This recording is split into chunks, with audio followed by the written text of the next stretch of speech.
ছেলেরা আমাদের ছোট ছোট ছেলের হাত ধরে আমরা মসজিদে যাই না জুমার দিনে যাই না যাই। ওই ছেলেটা দেখছে ওর আব্বা 2 রাকাত ফরজ নামাজ পড়ে চলে যাচ্ছে, ওর চাচা 2 রাকাত পড়ে পালাচ্ছে, হ্যাঁ ওর দাদু 2 রাকাত পড়ে পালাচ্ছে। তাহলে ওই ছেলেটা আমাদের দেখে এটাই শিখলো, মনে হয় জুমার দিনে 2 রাকাতের বেশি আর আমাদের জীবন তো শেষ হয়ে গেছে। অন্তত আমাদের দ্বারায় যেন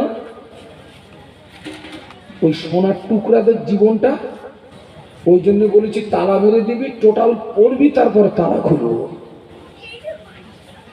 তালা মেরে দে জুমার দিন।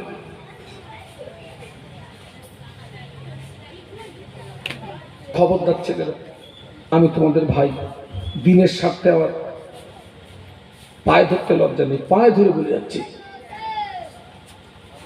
আজকের এই মসজিদের সঙ্গে আমাদের সম্পর্ক না থাকার কারণে, নামাজের পার্টির সঙ্গে আমাদের সম্পর্ক না থাকার কারণে আজকের বাবরি মসজিদটা চলে গেল। আর কি জীবনে পাবো? হ্যাঁ, এখন আবার নতুন করে হাত দিয়েছে, জ্ঞান বাপিতে হাত দিয়েছে, আল্লাহ জানে শেষ পরিণতি কি। আমি একটা মাহফিল করলাম আগ্রা, তাজমহল আগ্রা, তাজমহল থেকে আমার মাহফিলের দূরত্ব ছিল মাত্র 3 কিলোমিটার। কমিটির ছেলেরা কাঁদছে, বলছে হুজুর তাজমহলটাও থাকবে না, নিয়ে নেবে তাজমহল। এই যেখান থেকে কদিন আগে তো আপনার খবরের কাগজে দেখলাম, ওই যে আদিনা মসজিদ না মদিনা মসজিদ, ওটা আদিনা, কোথায় জানো ওটা? মালদা। কি হলো সেখানে?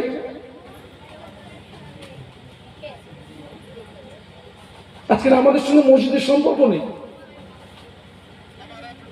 কিয়ামতের ময়দানে আমাদের মাথার উপরে যে সূর্য, এই সূর্যের 12টি মুখ হবে, আরো 11টা বেশি হবে। সূর্যের তাপে জমিনটা পুড়ে লাল তামা হয়ে যাবে। হাসরবাসীর মাথার গিলু টকবক টকবক টকবক টকবক করে ফুটতে থাকবে।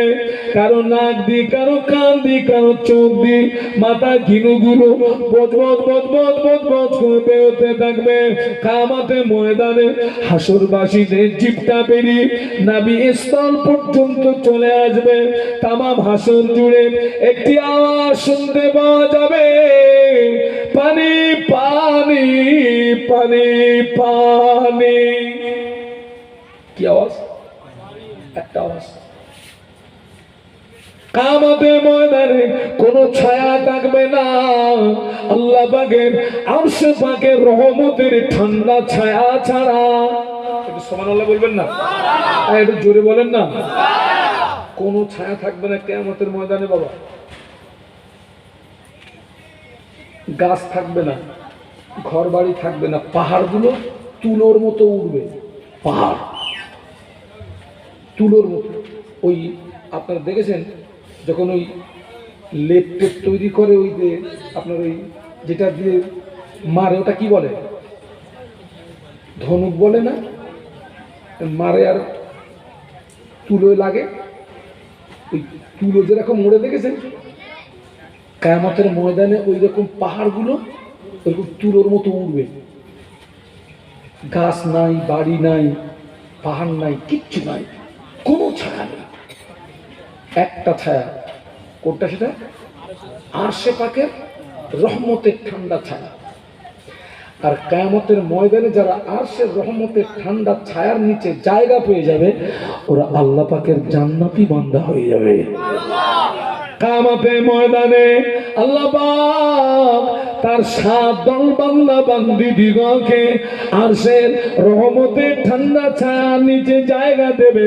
ওই 7 দলের ভিতরে একটি দল হলো রাজুলুন কলবুহু মুআল্লাকুন ফিল মসজিদ। আল্লাহ নবী বলেছেন, যার অন্তরটা সব সময় মসজিদের দিকে টানা দেওয়া থাকবে, কিয়ামতের ময়দানে আল্লাহ পাক ওই বান্দা দিগকে আরশের রহমতের ঠান্ডা ছায়া দান করবে। যার অন্তরটা সবসময়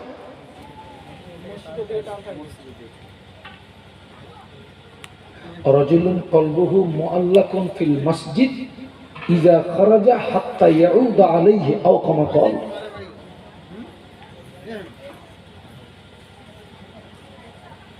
আমাদের চায়ের দোকানের সঙ্গে যতটা সম্পর্ক তৈরি হয়েছে, এখনো অনেক মানুষের সঙ্গে মসজিদের সেই সম্পর্ক।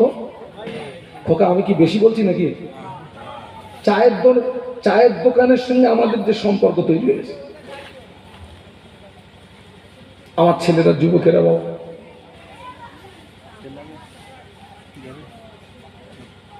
ফজরের আযান হয়ে গেল, আল্লাহর বান্দা মসজিদে চলে গেল, জামাতে নামাজ আদায় করলো, মসজিদ থেকে বেরিয়ে আসলো, মনে মনে হচ্ছে আল্লাহ পাক কখন জোহরের আযান হবে, কখন মসজিদে যাব। জোহরের আযান হলো, মসজিদে চলে গেল, জামাতে নামাজ পড়লো, বেরিয়ে আসলো, আবার মনে মনে হচ্ছে আল্লাহ পাক কখন আসরের আযান হবে, কখন মসজিদে যাব। আসরের আযান হলো, মসজিদে গেল, নামাজ আদায় করলো, বেরিয়ে আসলো, আবার মনে মনে হচ্ছে আল্লাহ পাক কখন মাগরিবের আযান হবে, কখন মসজিদে যাব। মাগরিবের আযান হলো, মসজিদে গেল, নামাজ পড়লো, বেরিয়ে আসলো, আবার মনে মনে হয় আল্লাহ পাক কখন এশার আযান হবে, কখন মসজিদে যাব, নামাজ পড়বো। কিয়ামতের ময়দানে আমার আল্লাহ পাক ওই বান্দা দিগকে আরশের রহমতের ঠান্ডা ছায়া দান করবে।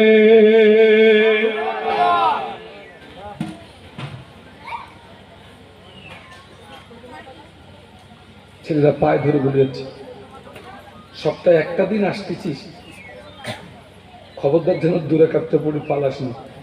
তোদের পায়ে ধরে বলে যাচ্ছে, আমি তোদের ভাই, পায়ে ধরে বলে যাচ্ছে।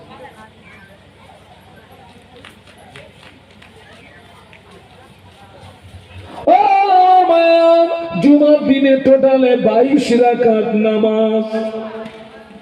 কত? কই একজন বলেন তো 22 রাকাত নামাজ।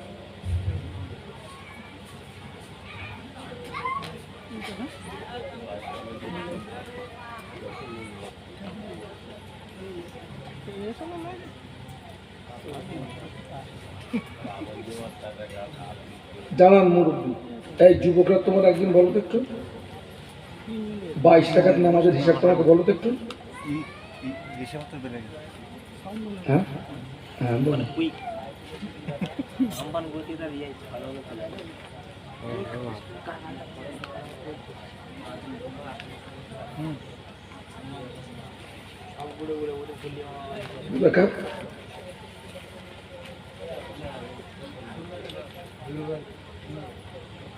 আলহামদুলিল্লাহ বলো। আমি খুব খুশি হলাম যে আমার একটা যুবক ভাই, আমার একটা নওজোয়ান ভাই উত্তরটা দিতে পেরেছে। 2 রাকাত নামাজ হলো তাহিয়াতুল উযুর নামাজ, 2 রাকাত নামাজ হলো তাহিয়াতুল মসজিদের নামাজ, 4 রাকাত নামাজ কাবলাল জুমার নামাজ, 2 রাকাত নামাজ ফরজ নামাজ, 4 রাকাত নামাজ বাদাল জুমার নামাজ, 4 রাকাত নামাজ আখিরি যোহরের নামাজ, 2 রাকাত নামাজ সুন্নাতুল ওয়াক্তের নামাজ, 2 রাকাত নামাজ নফল নামাজ। কত হলো?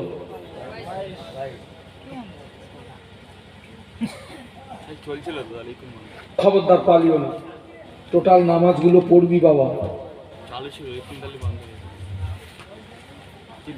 জুমার দিনে আযান হলো, ওই আযানের আওয়াজ শুনে আল্লাহর যে বান্দা আগে উত্তম রূপে গোসল করে পাক জামা পরে যে ব্যক্তি আগে মসজিদে প্রবেশ করবে, একটা উট আল্লাহর রাস্তায় কুরবানি দিলে যে সওয়াব, জুমার দিনে যে ব্যক্তি আগে মসজিদে ঢুকবে আল্লাহ পাক ওই বান্দার নামায় আমলে একটা উট কুরবানি দেওয়ার সওয়াব দান করে। একটা উটের দাম কত বেটা? মিনিমাম 1 লাখ টাকা। কত বলেছি? 1 লাখ। আমি দামটা এই জন্য বললাম, এই যে আপনাদের গেল বছরের আগের বছরে আপনাদের ঈদুল আজহায় আমার মাদ্রাসার সভাপতি সাহেব, ওনার নাম হচ্ছে হাজী আলী আহমদ সর্দার, উনি একটা উট কিনে এনেছিলেন। আমি জিজ্ঞাসা করলাম, ভাই কত নিল? তো বললো 1,20,000 টাকা একটা উট। জুমার দিনে যে আগে মসজিদে প্রবেশ করবে, উট কুরবানি দেওয়ার সব আল্লাহ তাকে দান করবে। যে নাম্বার 2 হবে, একটা গরু কুরবানি দিলে যে সব, যে নাম্বার 3 হবে, একটা ছাগল কুরবানি দিলে যে সব। আমরা অধিকাংশ মানুষ যাই কখন, তখন অটোমেটিক ইমামের হাত খুতবা শেষ হয়ে গেছে। কোন খুতবা শেষ হয়ে গেছে? হাফ হয়ে গেছে, হাফ হয়ে গেছে। আবার অনেকে বলে, হুজুর আমরা সব পরের আন্ডারে কাজকর্ম করি, হুজুর জুমার নামাজটা পড়া হয় না। ছেলেরা, পরের আন্ডারে যদি কাজ করো, জুমার দিনে ছুটি নেবে। ছুটি যদি না পাও, জুমার দিন 11টা পর্যন্ত কাজ করবে। সারাদিন কাজ করলে যদি 500 টাকা রোজের দাম পাও, 11টা পর্যন্ত কাজ করলে যদি তোমাকে 300 টাকা রোজের দাম দেয়, ওটা নিয়ে সন্তুষ্ট হয়ে জুমার নামাজটা পড়বে। তোমার রুজিতে বরকত দেবে কে? আর তুমি যদি 5-7 ধান্দায় জুমার নামাজ ছাড়ো, তোমার রুজি থেকে বরকত তুলে নেবে কে? ছেলেরা জুমার দিনে ছুটি করবে, নামাজটা পড়বে, আল্লাহ রহমত হবে।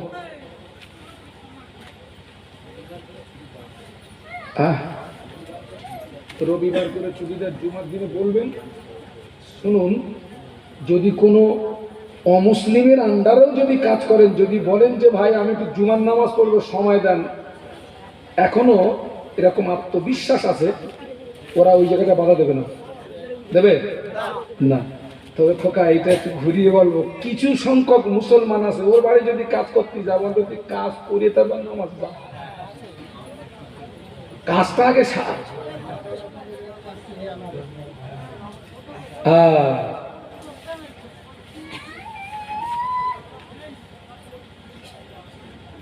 দুই রাকাত নামাজ, তাহিয়াতুল নুজুল নামাজ, এই নামাজটার কত গুরুত্ব দেখুন। এই মাসটা হলো শাবান মাস।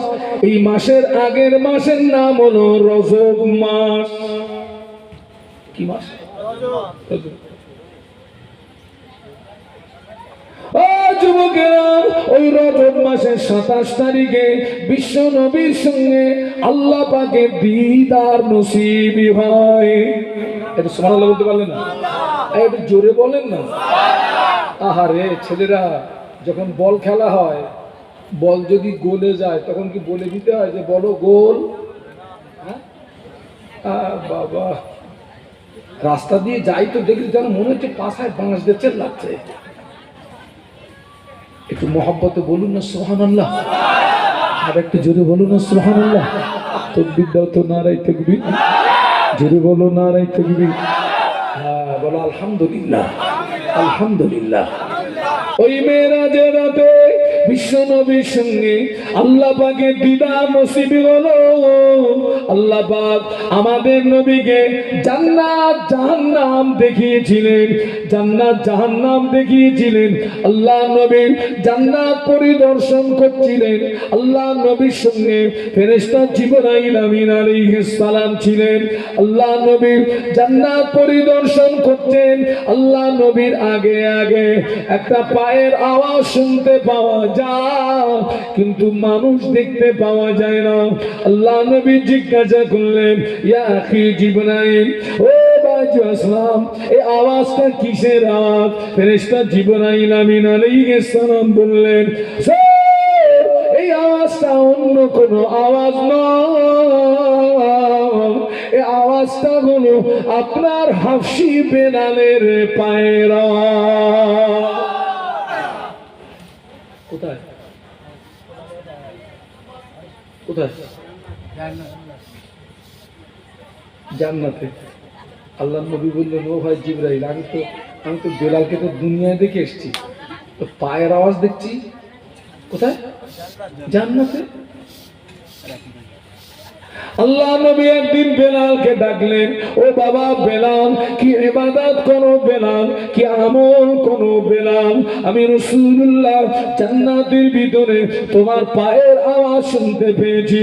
বেলাল রাদিয়াল্লাহু আনহু বলেছিলেন, ইয়া রাসূলুল্লাহ হাবিবাল্লাহ, হুজুর আমি তেমন ইবাদত করতে পারি না, তেমন আমল করতে পারি না, তবে আমি সর্বক্ষণ পবিত্র খানাতে থাকার চেষ্টা করি। আল্লাহ কোরআনে বলেছেন, ইন্নাল্লাহা ইউহিব্বুত তাওয়াবিনা ওয়া ইউহিব্বুল মুতাতাহহিরিন। আল্লাহ পাক তওবাকারীকে বড় ভালোবাসে, আল্লাহ পাক পবিত্রতা অর্জনকারীকে বড় ভালোবাসে। আমি বেলাল, আমার উযু নষ্ট হয়ে গেলে আমি সঙ্গে সঙ্গে উযু করে নিয়ে আমি 2 রাকাত তাহিয়াতুল উযু নামাজ আদায় করে নিই। যে নামাজটা আমরা সপ্তাহে একদিন পড়ি, তাও সবাই পড়ে না। আমি এখানকার হাল বিপদ জানি না বাবা, তো মোটামুটি আমার সব এই যে সামনে যে সমস্ত যুবকরা আছে, এরা সব আল্লাহ পাকের সামনে সব নামাজ কালাম পড়ে তো নাকি?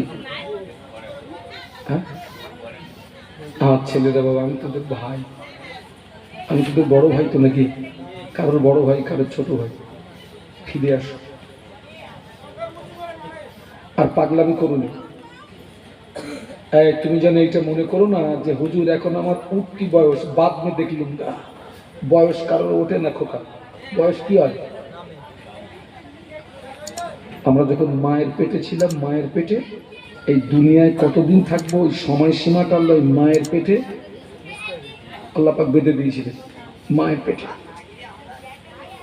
একটা দিন একটা রাত আমাদের কাছ থেকে অতিবাহিত হচ্ছে, মানে আমার নির্দিষ্ট সময় থেকে বিশাল একটা সময় কেটে যাচ্ছে।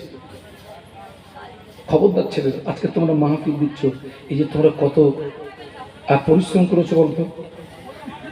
একটা মাহফিল দিতে গেলে কতটা শ্রম দিতে হয় সেটা আমি জানি। এই যে আমার মাদ্রাসার জলসা হলো 24-25 মাঘ, আমার মাসে হিসাবে শত হলো।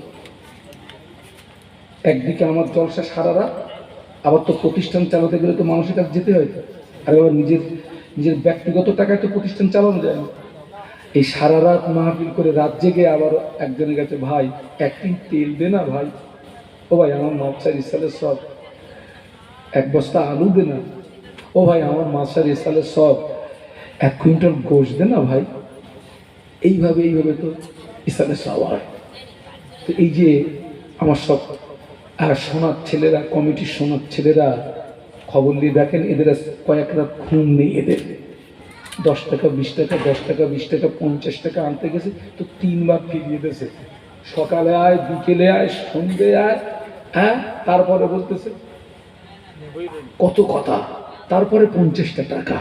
ঠিক বলছি না ভুল বলছি? তো এই যে তোমরা এতটা কষ্ট করে মাহফিল দিলে, কিন্তু এই মাহফিল থেকে তোমরা কি নিলে?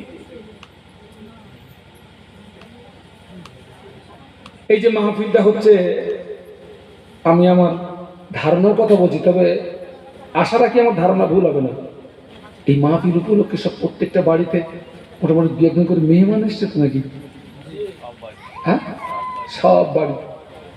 এই তো এখান থেকে মনে হয় 3-4 দিন আগে আমি তো মাহফিল করলাম পূর্ব মেদিনীপুর, জায়গাটার নাম হচ্ছে ইরখা। প্রথম জলসা ছিল নন্দকুমার থেকে আরো আপনার 13 কিলোমিটার, জায়গাটার নাম বদলাল চক হাই রোড, গ্রামের নাম রাজনগর। ওখান থেকে আমি আসলাম দ্বিতীয় জলসা পূর্ব মেদিনীপুর ইরখা। তো যে ছেলেটা আমাকে দাওয়াত করেছিল বলছে, হুজুর আমি যে আমাকে আপনার বাড়িতে রাখবো, আমার বাড়ি কোনো জায়গা নেই হুজুর। এত মেহমান আসতে, বলছে হুজুর 22,000 টাকা শুধু আমার মেহমানদের পিছনে খরচ হচ্ছে আজ। কত বলেছি? 22,000 টাকা। 22,000। তো ছেলেরা খবর নিয়ে দেখো গে যাও, যদি এই মসজিদের আন্ডারে যদি 100টা বাড়ি থাকে যদি 1000 টাকা করে খরচ হয় 1 লাখ, 2000 করে হলে 2 লাখ,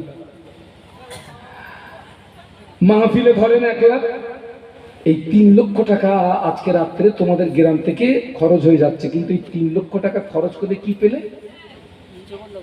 হ্যাঁ, যদি আজকের এই মাহফিল থেকে একটা ছেলে যে বেনামাজি ছিল ও যদি এখান থেকে নামাজ পড়ার অঙ্গীকারবদ্ধ হয়ে যদি জীবনটা নিয়ে বাড়ি ফিরতে পারে, এই মাহফিল দিতে গিয়ে যদি 3 কোটি টাকাও খরচ হয়, ওই 3 কোটি টাকা খরচ করা সার্থক হয়ে যাবে। জোরে বলুন।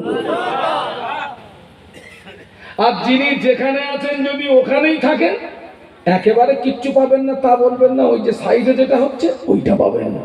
কি হচ্ছে ওখানে? তাওয়াল হচ্ছে, ওইটা পাবা, একদম গরম গরম পাবা। আর কি পাবা আমার জানা নাই। হ্যাঁ, ফিরে আসো। কোন কথা বলছিলাম? আবু বকর সিদ্দিক রাদিয়াল্লাহু আনহু, নবী ঘোষিত জান্নাতি সাহাবী।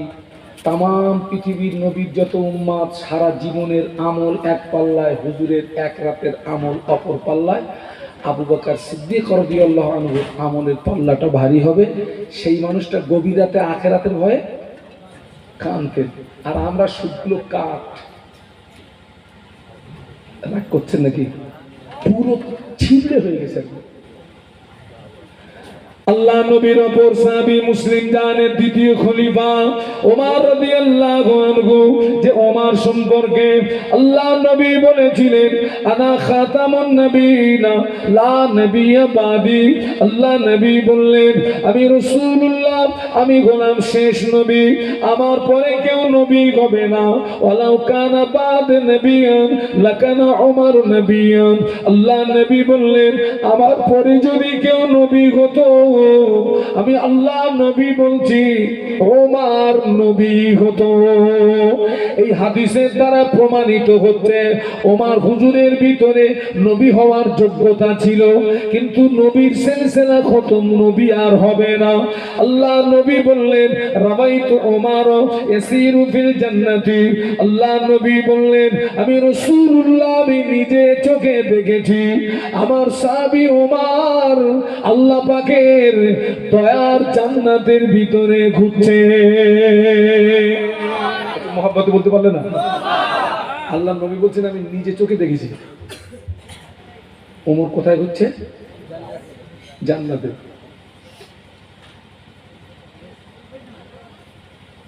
ইনিও কিন্তু নবী ঘোষিত জান্নাতে সাহাবী। আল্লাহ নবী একদিন ওমরকে ডেকে বলছেন, ওমর, আমি আমি তোমার জন্য একটি খুশির সংবাদ এনেছি। হুজুর, কি খুশির সংবাদ? তো আল্লাহ নবী বললেন, ওমর, তুমি জান্নাতি। ওমর রাদিয়াল্লাহু আনহু বলল, হুজুর, আপনি আমাকে জান্নাতি হিসেবে ঘোষণা দিয়ে দিলেন তো আলহামদুলিল্লাহ, তবে হুজুর আমি কিন্তু আজকে থেকে আর নামাজ পড়বো না। জান্নাতি সার্টিফিকেট যেহেতু পেয়ে গেছি তো ফাও কেটে লাভ কি? আরে আমরা এমনি সার্টিফিকেট নেই তাই মসজিদ মুখে হয়নি, আর উনি তো অটোমেটিক কি পেয়ে গেছে। হুজুর আমি আর নামাজ পড়বো না। কিতাবটার নাম হচ্ছে মুখালেফাতে নফস, বাংলা মানে হচ্ছে নফসের বিরোধিতা। আল্লাহ নবী বললেন, ওমর তোমাকে নামাজ পড়তে হবে না, যা বাড়ি যাও। হুজুর নামাজ পড়বে না বলে সোজা বাড়ি গিয়ে শুয়ে বলছে, আর নামাজ পড়বো না। কিছু সময় পরে নামাজের সময় হলো, মসজিদে নববীতে আজান হচ্ছে, হাফসি বেলাল আজান দিচ্ছেন, আর হাফসি বেলালের আজানের আওয়াজ আল্লাহ পাকের আরশ মুআল্লায় পৌঁছে যেত।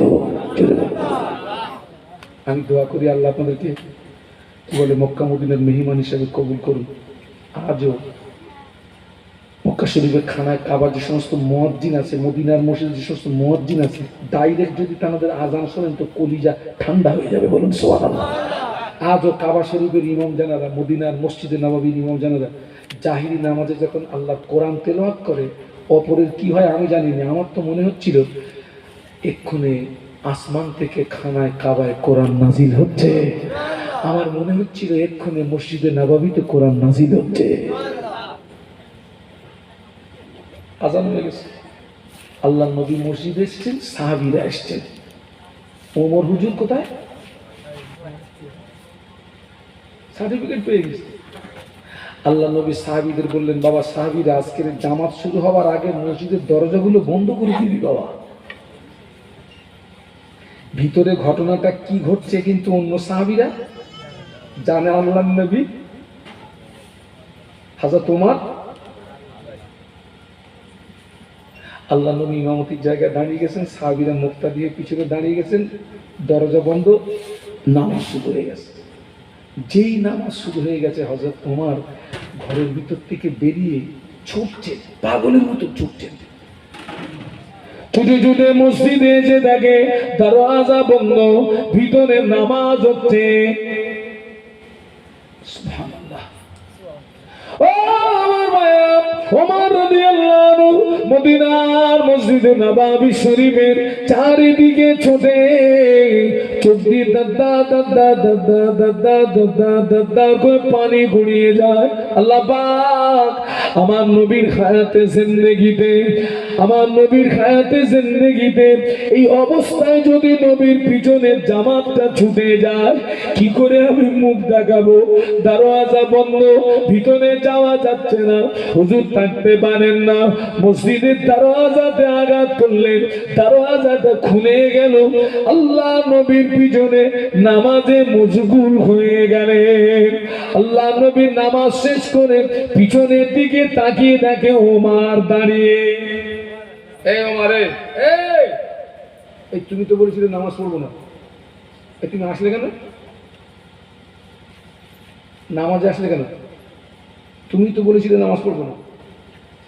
আল্লাহ নবী নূরের বদনের দিকে তাকিয়ে ডুকরে কেঁদে ফেলেছেন, ইয়া রাসূলুল্লাহ, আমি নামাজ পড়বো না বলে বাড়িতে গিয়ে শুয়েছিলাম।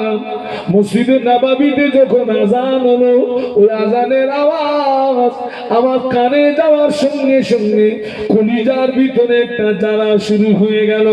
মদিনার মসজিদে নববীতে জামাতের সময় যখন হলো, আমার সমস্ত শরীরে আগুন লাগার মতো জ্বালা শুরু হয়ে গেল। হুজুর আমি থাকতে পারি না, অমনি ঘর থেকে বেরিয়ে ছুটেছি, এসে দেখি দরওয়াজা বন্ধ, জানালা বন্ধ। আমি চারিদিকে ছুটেছিলাম, কলিজার জ্বালা যন্ত্রণা সহ্য করতে না পেরে দরওয়াজায় আঘাত করলাম, দরওয়াজা খুলে গেল। আপনার পিছনে নামাজে শরীক হওয়ার সঙ্গে সঙ্গে আমার কলিজার জ্বালা ঠান্ডা হয়ে গেল। আমি থাকতে পারিনি ঘরে।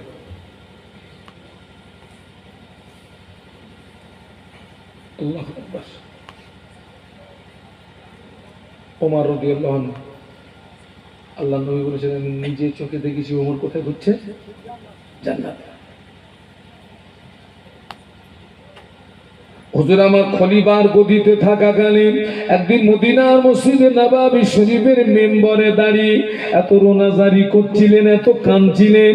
হুজুর মসজিদ থেকে যখন বাইরে আসলেন, অন্য সাহাবীরা জিজ্ঞাসা করলেন, ও আমিরুল মুমিনিন ও খলিফাতুল মুসলিমিন, হুজুর আপনি কেন আজকের মদিনার মসজিদে নববীর মেম্বরে দাঁড়িয়ে এত কাঁদছিলেন কেন?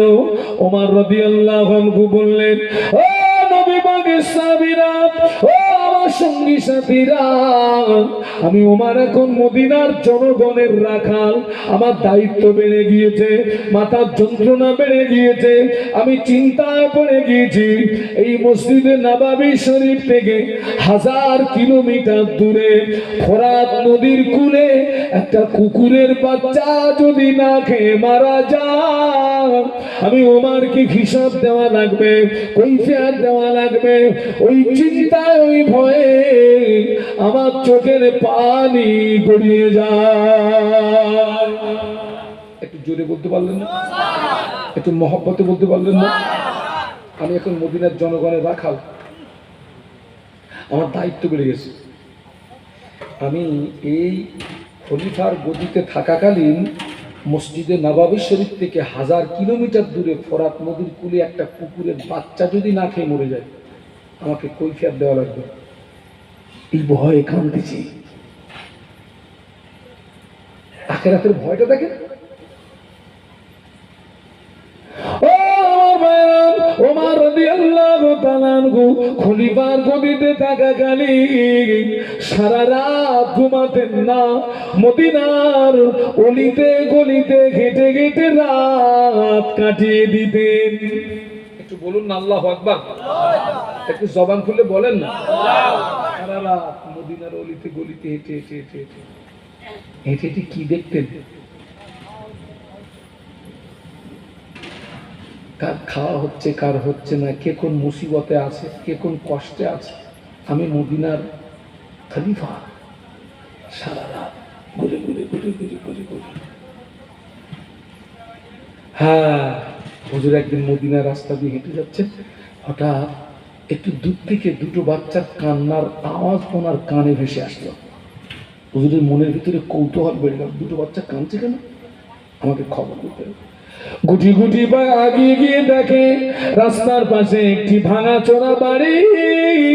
ওই বাড়ির ভিতর থেকে কান্নার আওয়াজ শুনতে পাওয়া যায়। রাস্তাটা ভাঙাচোরা বাড়ি, কান্নার আওয়াজ।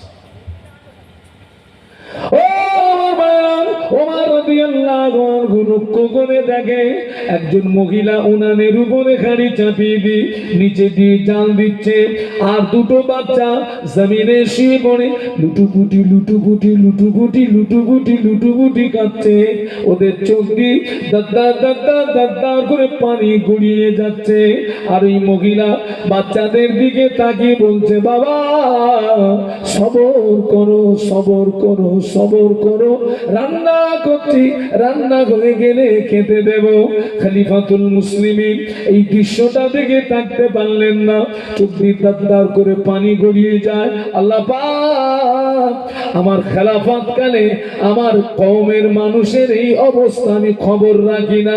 অমনি আওয়াজ দিলেন, ও মদিনার রমণী, ও মদিনার রমণী, বাচ্চা দুটো কেন কাঁদে? কান্নার কারণটা আমাকে বলেন না।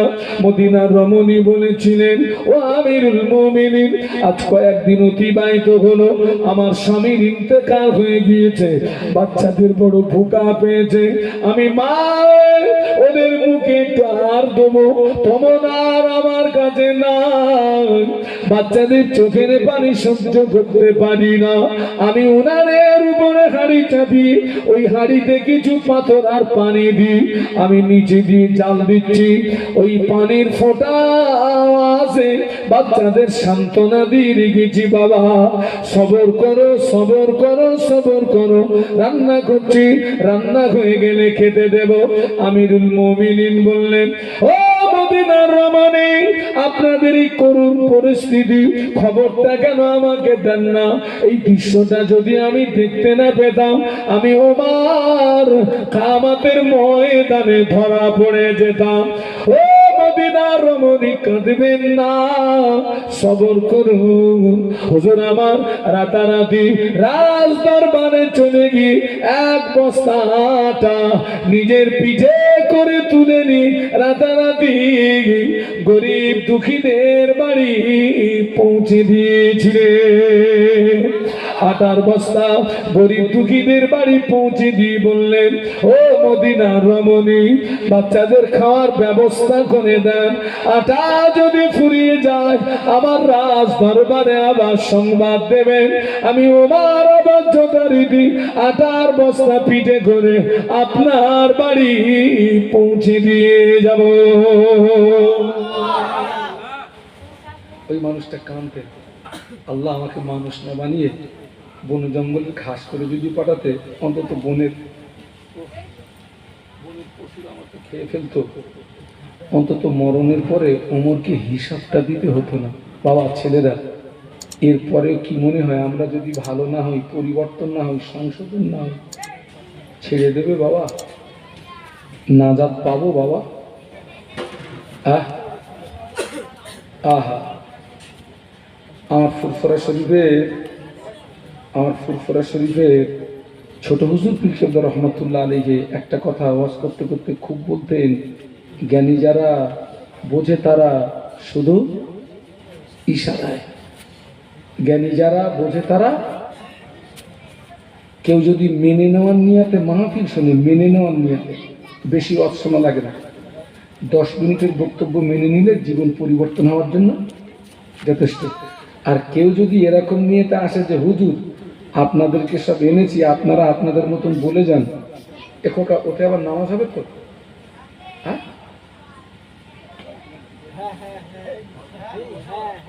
হবে।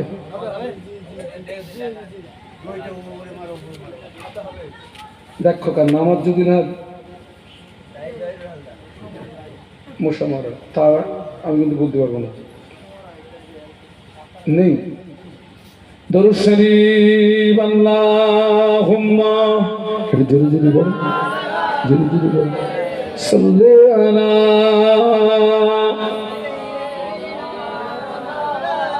একটু চা হবে, গরম চা, মিষ্টি যেন না দেয়। ও সোনার ছেলেরা জোরে জোরে পড়ো না, আল্লাহুম্মা সাল্লি আলা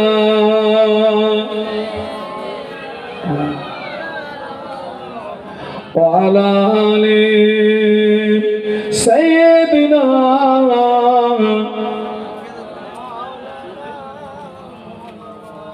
हुब्बे आमाद जलगी सीने में गए, मैं हूँ मेरा दिल मदीने